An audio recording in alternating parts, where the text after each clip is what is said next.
नवदीक्षित साधु साध्वियाँ सवणियाँ है, चर्या के प्रति, स्वाध्याय के प्रति और विनय व्यवहार हमारा। हमसे जो बड़े हैं, हमसे जो बड़े हैं, who are elder than you, जो आपसे तुमसे बड़े रत्नाधिक हैं, तो बड़ों के प्रति हमारा रयणाधिक मुनिनो विनय करो अविनय अपलक्षण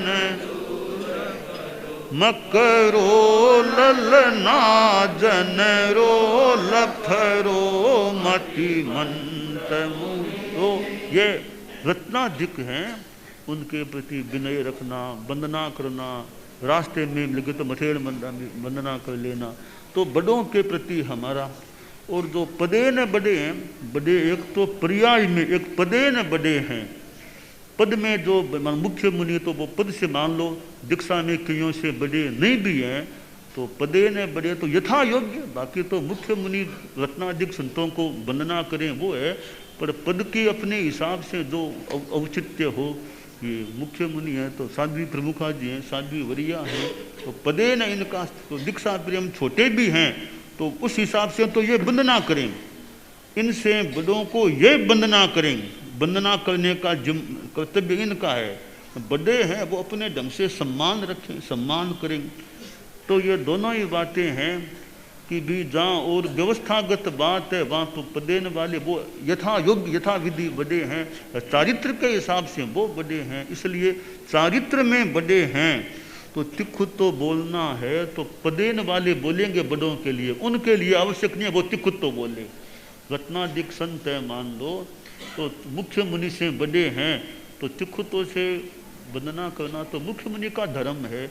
बड़ों का यह नहीं है, कर्तव्य नहीं है कि, यानी जरूरी नहीं है कि वो कोई तिखुतो बोल के वंदना करे, वो बड़े हैं, इस संदर्भ में वो वंदना लेने के योग्य हैं, न कि वो देने का, पर फिर भी अपना सम्मान जो करे वो एक अलग सम्मान की विधि है।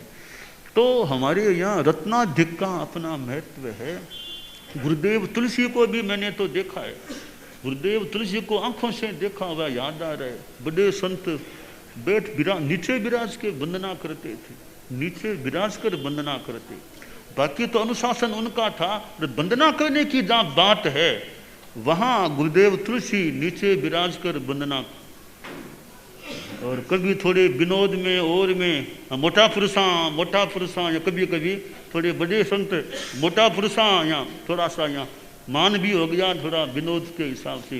अनुशासन की बात है तो एक कोई बड़े संत, उनसे बड़े गड़बड़ी करोगे तो मैं दूर से ही दान दे लूँगा, देख लेना कोई गड़बड़ी की है तो यहाँ। तो बड़े संतों को भी यूँ फरमाते, क्योंकि अनुशासता तो वही है ना, भले दीक्षा में छोटे अनुशासता है, तो वे बड़े संतों को भी अपने ढंग से, क्योंकि वे वंदना की टाइम भले नीचे बैठ के वंदना कर लें, पर बाद में अनुशासन की बात कहीं आती है तो वहाँ गुरुदेव तुलसी का अपना एक क्रम था।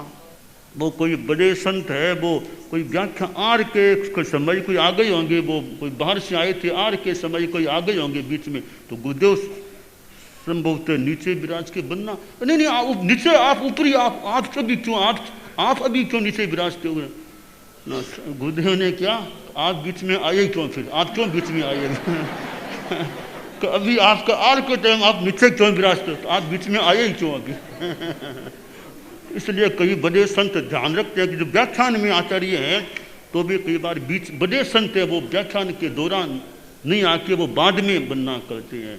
अब आहार कर रहे हैं उस टाइम बड़े संत आ जाएं बाहर से तो उनको बीच में आ छोड़ना पड़े, तो वो कभी बीच में आए क्यों, आप फिर आप मुझे कह रही हो तो आ गए तो मेरा कर्तव्य आपको पहले मैं वंदना करूँ। अब तो इसलिए रत्नाधिक का अपना महत्व है। जो भी दीक्षा पर्याय में बड़ा है, चारित्र में बड़ा है, वो बड़ा भाई हो गया।